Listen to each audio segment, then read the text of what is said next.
ଆପଣମାନଙ୍କୁ ସମସ୍ତଙ୍କୁ ଏକ ନୂଆ ଭିଡ଼ିଓକୁ ସ୍ୱାଗତ। ଆପଣମାନଙ୍କର ମନରେ ବହୁତ ଗୁଡ଼ିଏ ଡାଉଟ୍ ବର୍ତ୍ତମାନ ଅଛି ଯେ ସତରେ କ'ଣ DEC ଜବ୍ ଭ୍ୟାକେନ୍ସି ବାହାରିବ କିମ୍ବା ତା'ର ସତ୍ୟତା କ'ଣ ଅଛି। ସତରେ ଆମର DECର କିଛି ପୋଷ୍ଟ ବାହାରିବ କି ନାହିଁ। ଦୁଇରେ ସତରେ କ'ଣ DEC ଜାନୁଆରୀ 2025 ସେସନ୍ ପିଲାଙ୍କର ରେଜଲ୍ଟ ଆସିଛି କି, କିମ୍ବା ଶିଶୁ ସେବିକା ନିଯୁକ୍ତିରେ DEC କୋର୍ସ ଦରକାର ହେଉଛି କି, ଏ ବିଷୟରେ ଆମେ ନିହାତି ଭାବରେ ଆଜି ଆଲୋଚନା କରିବା।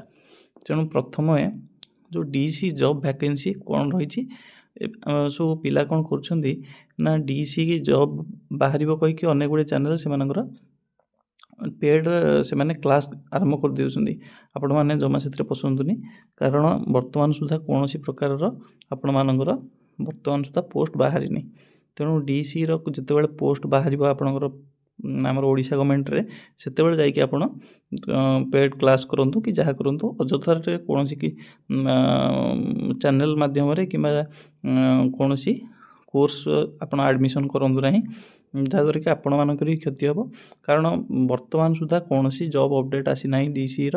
ତେଣୁ ଆପଣମାନଙ୍କର ଭବିଷ୍ୟତରେ କେବେ ବାହାରିବ ସେଇଟା ବି ଜଣା ନାହିଁ।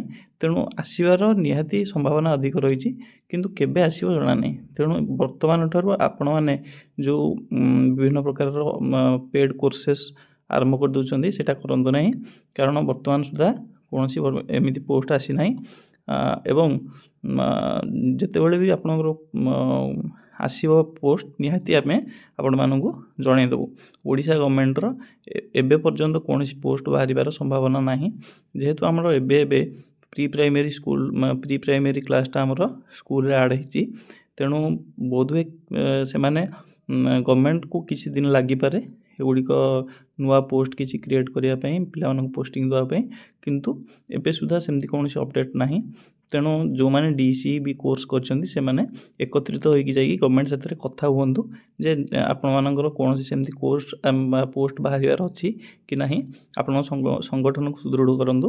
ଏବଂ ଦ୍ୱିତୀୟରେ ହେଲା ଯେ ଆପଣମାନେ ନିହାତି ଭାବରେ ପାଠପଢ଼ା ସହିତ ପାଠ ନିଜେ ପଢ଼ନ୍ତୁ, ସେଥିରେ କିଛି ଅସୁବିଧା ନାହିଁ, କିନ୍ତୁ କୌଣସି ପେଡ୍ କ୍ଲାସ୍ କରନ୍ତୁନି, କାରଣ କରିବି କିଛି ଲାଭ ନାହିଁ।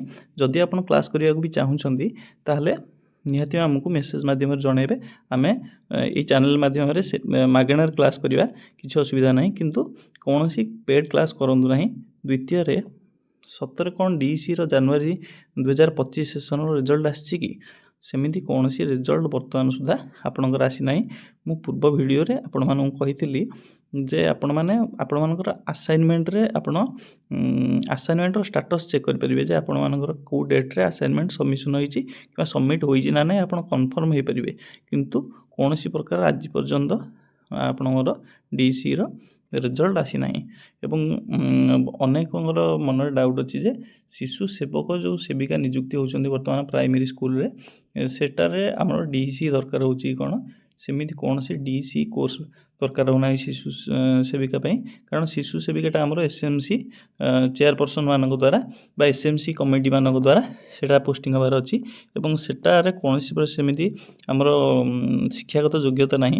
ସେଇଟା ଗାଁର ଲୋକମାନେ ହିଁ, ଯେଉଁମାନେ କୌଣସି ବିଧବା ନାରୀ କିମ୍ବା ପଛୁଆ ବର୍ଗର ଲୋକମାନଙ୍କୁ ବା ସେମାନଙ୍କୁ ଏଇଟା ପ୍ରି ପ୍ରାଇମେରୀ ସ୍କୁଲମାନଙ୍କର ପିଲାମାନଙ୍କର ଯତ୍ନ ନେବା ପାଇଁ ସେଇଟା ପୋଷ୍ଟିଂ ଦିଆହେଉଛି।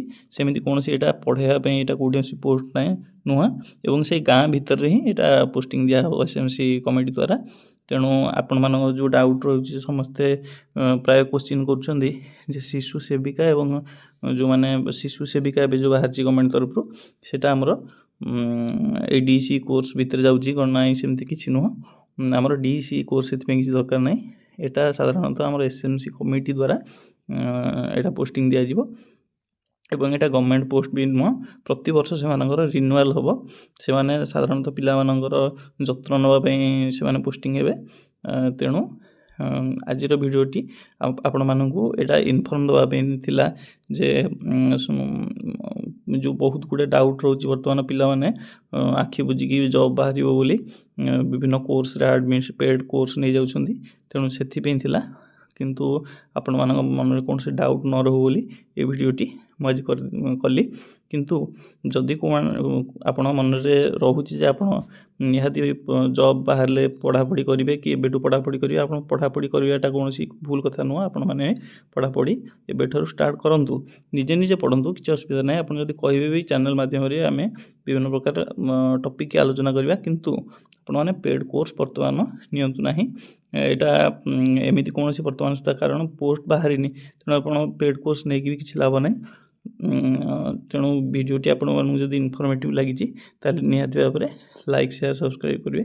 ଧନ୍ୟବାଦ। ଏବଂ ଯେଉଁମାନେ DCEର ଜାନୁଆରୀ 2025 ସେସନ୍ ପିଲା ଯେଉଁମାନେ ନିଜର ଆସାଇନମେଣ୍ଟ ଚେକ୍ କରିବାକୁ ଚାହୁଁଛନ୍ତି ଷ୍ଟାଟସ୍, ସେମାନଙ୍କୁ ପୂର୍ବ ଭିଡ଼ିଓରେ ମଧ୍ୟ ମୁଁ କହିଥିଲି ଯେ କେମିତି ଚେକ୍ କରିବେ। ବର୍ତ୍ତମାନ ସୁଦ୍ଧା ବି ସେଇଟା ଆଭେଲେବୁଲ୍ ଅଛି। ମୁଁ ଆପଣଙ୍କୁ ବର୍ତ୍ତମାନ ଦେଖାଇ ଦେଉଛି କେମିତି ଆପଣମାନେ ଷ୍ଟାଟସ୍ ଚେକ୍ କରିବେ।